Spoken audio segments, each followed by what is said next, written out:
Bienvenue dans cette nouvelle édition du QG Weekend. Voici les titres de l'actualité. Au Rwanda, une directive visant à contrôler les messages diffusés par les candidats à l'élection présidentielle sur les réseaux sociaux, initiée par la CENI, a finalement été annulée. Cette mesure devait être effective dès le 14 juillet 2017, date du lancement de la campagne présidentielle. Connie Abraham se fait partie des bénévoles qui aident les jeunes à lutter contre les violences en Afrique du Sud. Avec son club de tricot, elle participe aux divers projets créés dans le pays pour diminuer les risques de criminalité et éradiquer le phénomène. Et puis, focus sur le salon Boucle d'Ébène, le rendez-vous incontournable de la beauté noire qui a notamment mis à l'honneur le tissu wax au cours de sa 6e édition qui s'est tenue les 27 et 28 mai à Paris. À l'approche de l'élection présidentielle au Rwanda, la Commission électorale nationale avait souhaité limiter la parole des candidats sur les réseaux sociaux. Une décision qui a finalement été annulée. En effet, beaucoup dénonçaient une atteinte à la liberté d'expression. Les précisions avec Sharon Kamara. La Commission électorale nationale du Rwanda a finalement cédé à la pression. Après avoir publié une directive visant à contrôler les messages diffusés par les candidats à l'élection présidentielle sur les réseaux sociaux le temps de la campagne électorale, l'organisation nationale a fait marche arrière et a annulé son projet. Celui-ci devait être mis en place dès le 14 juillet, date du lancement de la campagne présidentielle. Les réseaux sociaux sont devenus aujourd'hui une plateforme, un média que personne n'a véritablement réussi à contrôler et qui peut conduire à des situations extrêmement graves. Et quand on regarde le cas spécifique du Rwanda, eu égard à son passé très sanglant, qui a été fait aussi par l'instrumentalisation d'autres types de médias, comme la radio des Mille Collines, on comprend très bien que on puisse arriver à de telles réflexions. La règle que souhaitait mettre en place la Commission visait à imposer aux partis ou aux personnes désirant faire campagne sur les réseaux sociaux de faire approuver le contenu par la Commission électorale nationale 48 heures avant la publication. Une annonce qui avait également fait scandale chez les 4 candidats à la présidentielle issus de l'opposition. Les candidats pourront publier du contenu sur les réseaux sociaux sans le soumettre à la Commission électorale. Et s'ils commettent des fautes, ils feront face à la législation. Du côté du gouvernement, l'annonce n'avait pas été bien accueillie non plus. À la tête du Rwanda depuis 2000, le président Paul Kagame avait fait modifier la Constitution en 2015, lui permettant potentiellement de rester au pouvoir jusqu'en 2034. Malgré cela, il a fait savoir par l'intermédiaire de la porte-parole du gouvernement qu'il était également en désaccord avec cette mesure. Un rapport publié le 30 mai par l'ONU dresse un bilan accablant des violences en Centrafrique, dont l'histoire est malheureusement marquée par une instabilité politique qui a laissé place à divers conflits armés.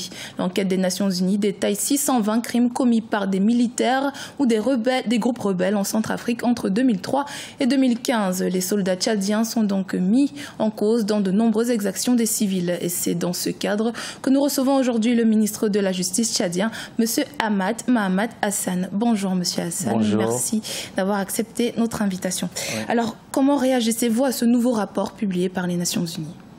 Nous sommes d'abord très surpris par la publication de ce rapport d'une agence des systèmes des Nations Unies, en l'occurrence le Haut Commissariat des droits de l'homme, et dans lequel nous sommes particulièrement chargés sur des questions de violation grave des droits de l'homme et du droit humanitaire, à la suite d'une enquête menée par le Haut Commissariat et la MINUSCA, qui avait désigné une commission d'experts. Alors, on met en cause le Tchad, son armée, ses institutions et ses dirigeants. Pour nous, nous réfutons totalement le contenu de ce rapport assez tendancieux et orienté. Pour nous, c'est une conspiration contre notre pays par rapport à ce que nous avons déployé comme effort pour la réussite de la stabilité et la paix, le retour de la paix dans ce pays frère qu'est la Centrafrique et qui nous est cher. Justement, le Tchad est l'un des pays limitrophes qui a consacré beaucoup d'efforts pour ce pays frère. Justement, ces accusations ne datent pas d'aujourd'hui. Et comment expliquez-vous le retrait prématuré des forces tchadiennes, justement, qui formaient le plus important contingent de la MINUSCA de décembre 2013 à mi-avril 2014 ? Écoutez, on a porté sur nos contingents beaucoup des accusations et finalement, à la demande de la communauté internationale, nous avons retiré nos forces et nous avons automatiquement également, à titre de conservation et de préserver notre sécurité et la sécurité de nos ressortissants, et la plupart des retournés tchadiens de Centrafrique, des milliers qui sont revenus et qui avaient connu des massacres très graves, des violations systématiques de graves, par le simple fait qu'ils soient identifiés tchadiens et consacrés et considérés comme les auteurs des graves crimes en République de Centrafrique. Nous avons fermé les frontières, retiré nos troupes et nous avons d'une manière responsable et sage. Est-ce que vous comptez mener une contre-enquête justement pour mieux éclairer la situation? Est-ce que l'État tchadien compte mener une contre-enquête pour éclairer la situation justement? Parce que c'est des choses qui arrivent justement dans des zones de guerre. C'est pas uniquement le Tchad qui est incriminé dans ce rapport. Est-ce que vous comptez justement mener une contre-enquête? Écoutez, nous avons été saisis d'une manière très surprise parce que le rapport est assez tendancieux déjà, qui manque d'objectivité par rapport aux faits qui sont portés à l'opinion nationale et internationale centrafricaine, mais également il est dénué de tout fondement juridique et judiciaire avec des preuves matérielles palpables pouvant nous permettre, nous, de déclencher une action publique au niveau de notre pays ou de mener toute forme d'enquête judiciaire pour déterminer la responsabilité des uns et des autres. Le rapport englobe le Tchad. C'est la parole du Tchad contre celle des Nations Unies. Ça dépend. Nous dénions la responsabilité et l'objectivité de ce rapport. Ça veut dire que tout le monde sait qu'en Centrafrique, les Tchadiens, non seulement l'État tchadien a déployé des efforts pour le retour de la paix et de la stabilité de ce pays frère, mais également les Tchadiens vivant en Centrafrique depuis des décennies avaient été pris pour cible, et notamment par le groupe anti-Balaka, et le rapport n'en fait pas cas. Dommage. C'est cela le problème c'est cela que nous déplorons. Maintenant, nous restons ouverts. S'il y a des preuves matérielles, juridiques, palpables, accusant des éléments de nos contingents ayant séjourné en Centrafrique pour la recherche de la paix et la stabilité, alors en ce moment, nous serons saisis et nous sommes un état de droit, des enquêtes judiciaires seront ouvertes. Merci, Monsieur Hassan, d'avoir répondu à nos questions. Je rappelle que vous êtes le ministre de la Justice du Tchad. Je vous en prie, madame. Merci beaucoup.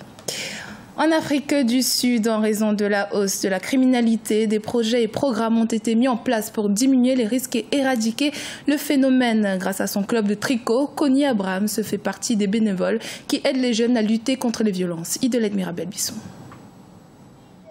L'Afrique du Sud compte l'un des taux de criminalité les plus élevés au monde, où les drogues et les armes à feu sont utilisées par des gangs pour alimenter la violence. À titre d'exemple, seulement dans la province du Cap occidental, près d'une vingtaine d'enfants ont été assassinés depuis le début de l'année 2017. À Lavender Hill, où les écoles ont été fermées il y a quelques jours à cause des violences, Connie Abrahams, une retraitée de 62 ans, a créé un club de tricot où les élèves passent leur week-end à confectionner des articles en laine.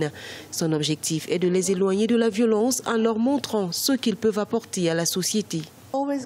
Il y a toujours des violences dans ce quartier, surtout à cause des gangs. Ils sont toujours en train de se battre, mais le club de tricot pour lequel je me bats permet de garder les enfants loin du danger. C'est comme un refuge pour eux où ils peuvent venir un samedi après-midi juste pour sortir de l'environnement de violence. Connie Abraham vit à Lavender Hill, l'un des quartiers les plus dangereux du Cap, un township souvent appelé décharge de l'apartheid, car il appartenait autrefois aux gens que le gouvernement de l'apartheid considérait comme non blancs. Dans son club de tricot, les jeunes apprentis, qu'elle et son groupe de volontaires veulent éloigner de la violence, ont entre 6 et 16 ans. C'est très amusant de venir tricoter et ça te sort de la rue, où il y a du gangstérisme et tout ce désordre. Nous ne voulons pas de cette vie. L'adhésion au club de tricot est gratuite. Le club accueille plus de 60 participants les samedis et près de 200 dans les clubs scolaires. Connie Abrahams croit en son projet car il éloigne les jeunes par la même occasion de la violence des quartiers pauvres en leur offrant de nouvelles perspectives pour un avenir meilleur.